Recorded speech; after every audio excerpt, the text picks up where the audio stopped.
హనుమాన్ జయ జయ హనుమాన్. భక్తుల రక్షకుడు సంకటమోచనుడైన ఆంజనేయ స్వామికి నమస్కారం. పహాడి హనుమాన్ స్వామి దేవాలయం. ఇక్కడి స్వామి ప్రత్యేకత ఏమిటంటేందు సింధూరంతో అలంకరించిన దివ్య రూపం. హనుమంతుడు భక్తి, బలం, ధైర్యానికి ప్రతీక.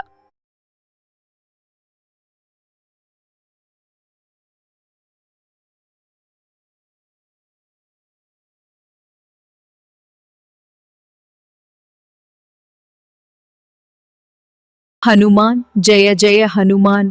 భక్తుల రక్షకుడు సంకటమోచనుడైన ఆంజనేయ స్వామికి నమస్కారం. హనుమాన్ జయ జయ హనుమాన్.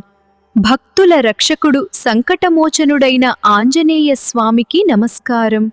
హనుమాన్ జయ జయ హనుమాన్. భక్తుల రక్షకుడు సంకటమోచనుడైన ఆంజనేయ స్వామికి నమస్కారం. హనుమాన్ జయ జయ హనుమాన్.